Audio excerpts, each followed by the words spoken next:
Today we're going to review the 2024 Cadillac Lyriq, designed to compete with the Tesla Model Y. We will compare their features, performance and value, do a whole exterior walkthrough, interior walkthrough, and take it for a drive. Here are some of the topics we're going to be diving into the video, so let's get into it.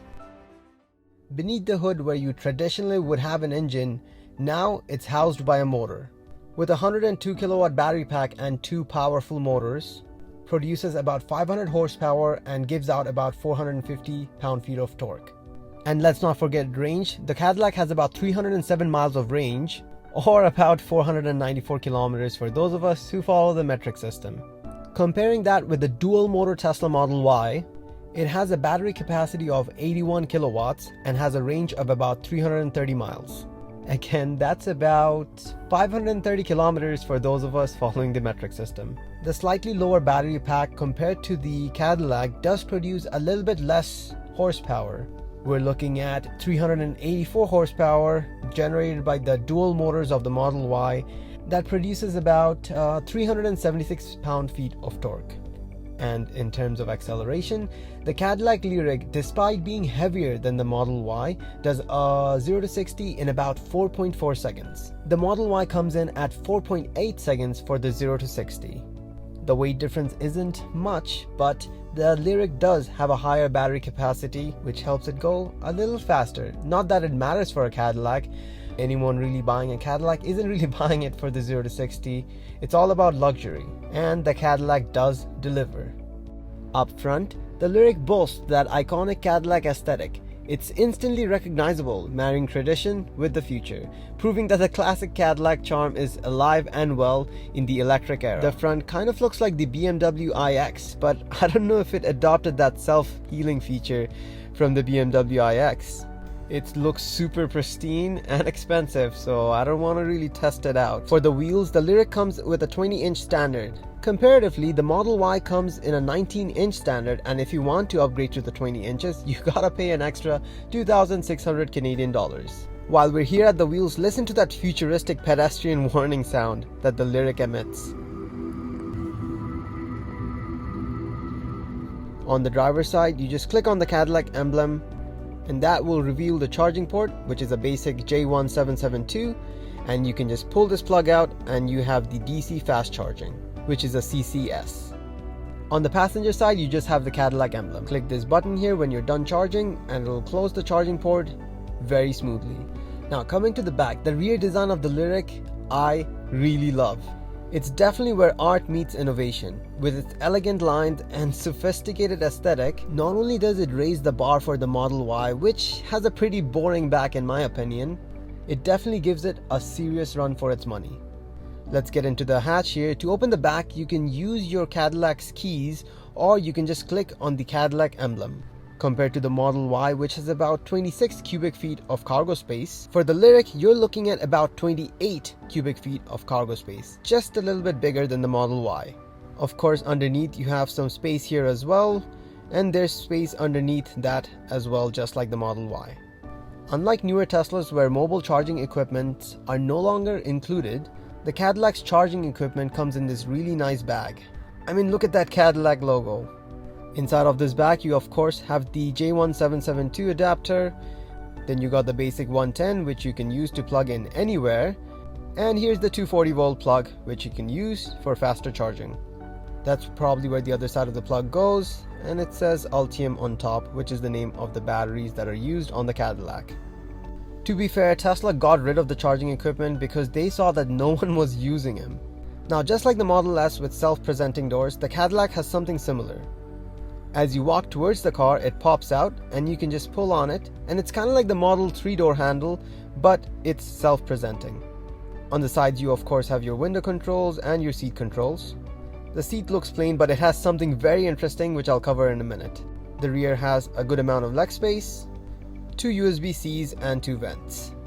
Up here you have the handle to grab onto when the car goes 0 to 60 in 4.4 seconds, and of course when you look up you have the expansive panoramic roof. But unlike the Model Y, where it's just a panoramic roof, this is more like a moon roof where you can close it if you like. Lastly, you have the hooks down here for the child seats. When you get into the car, it welcomes you into that nice silhouette of the Cadillac Lyriq. and along with how much percentage you have and range you have on the far left. And if you're looking into the car towards the driver's seat, you have that Cadillac emblem along with this really sci-fi, I don't know if this is a speaker or what, but let me know down in the comments. To open the door, it's not like the Model Y, it has a little latch here. So you basically pull on the latch and the door opens. There's the cup holders down there. You got some nice looking vents, and on the side here you can adjust your seating position, and it's also where you have your heated seats. Now when you start up the Cadillac, yes, there is a start button on this electric car, which is so unnecessary, but it plays you a nice tone.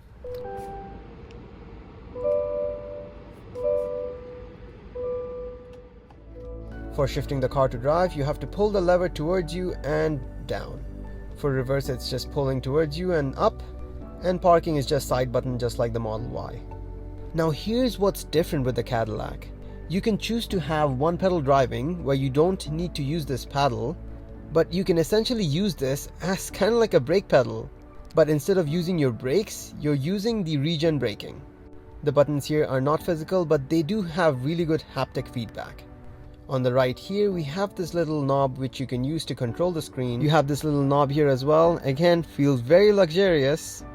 Again, Cadillac has been embodying luxury for a long time, so this isn't very surprising. But compared to the Model Y, this is definitely on a next level. On the screen here, you have your basic functions like music, maps, phone, Google Assistant, Play Store, Android or Apple CarPlay. There's camera as well, there's climate and settings. There's camera as well, which you can use to access the back camera.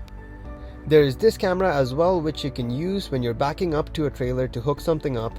And another really cool thing about this is that whenever you're backing into something, or if the sensors are triggered, you get a vibration on your left or right butt cheek if you ever come to any obstacle that is on the left or right side of the car. On the next page, you have Wi-Fi hotspot. Something the Model Y can't do is share its Wi-Fi, vehicle status, and some other things. Now this function really excited me when I saw the word precondition. One thing that these legacy automakers don't seem to have figured out is cold weather. So when I saw that there was a preconditioning option, I was really excited. But later I found out it's just a basic preconditioning to just maybe warm up your battery a little bit and warm up your cabin when you're ready to go. And it's nothing like an actual button to warm up your battery so that you get really fast charging when you reach a supercharger.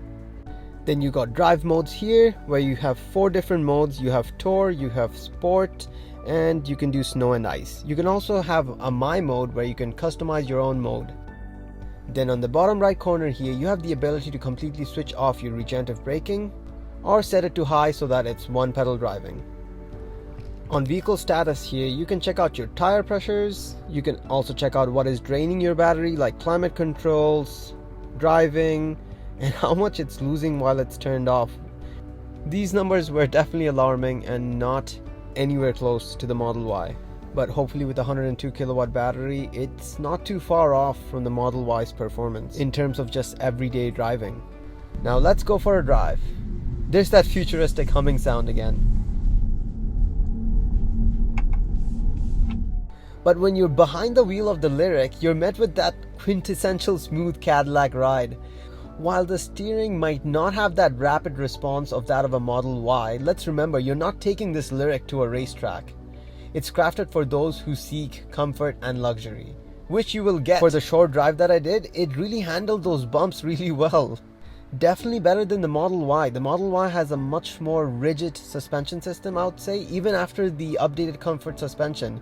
Honestly, I'll give like the Cadillac like an 8 out of 10, and I'll give the Model Y like a 7 out of 10. Like, it's that small of a difference. Alright, let's see the power in this thing.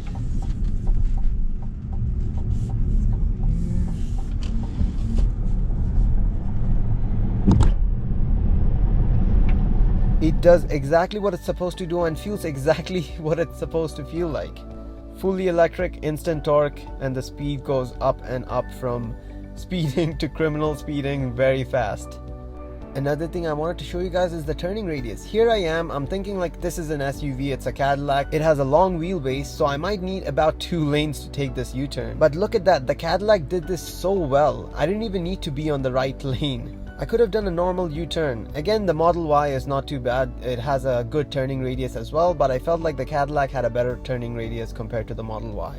Alright, that's all I had for the review, but now let's come to the big question. Do I think this Cadillac is worth it? Initially, when the Cadillac Lyriq was first launched, the pricing was ridiculous. But this all-wheel drive Cadillac that I'm driving is about 3 or 4 grand cheaper than the Model Y long range. Now, would I buy this? Personally, I wouldn't, because again, it all comes down to what your driving habits are. If you're the type of person that does a lot of cross-country, a Cadillac or any other non-Tesla is still not an option, because the charging infrastructure is really bad for non-Teslas. I tell people this example all the time. In minus 30-degree weather, I started my journey from Winnipeg to Calgary. It took me about 15-16 hours to reach Calgary, and it took my friend with a non-Tesla electric car about 48 hours to reach Calgary, and 3 hotels. So for me personally, who does a lot of cross-country, this is still not a good option. But for someone who is looking for a car, like a secondary car or just a luxury car they want to drive around the city, this Cadillac would definitely be a better option than the Model Y. And if you want to get a good deal on this Cadillac that is priced cheaper than the Model Y, and if you live in Winnipeg, just reach out to me and I'll give you the contact of the salesperson that helped me out make this review possible. Thanks for watching. See you next week. Oh, and if you've watched until this far, please subscribe, like, share my content. It really helps the channel out. I appreciate you. Have a wonderful rest of the day. Goodbye. And if you're buying your first ever Tesla and you're not aware of the unique way on how Tesla vehicles are purchased, I'll link a video up here or down in the description where I break down the entire process from start to finish. I cover a step-by-step guide on what to expect when you get your first Tesla.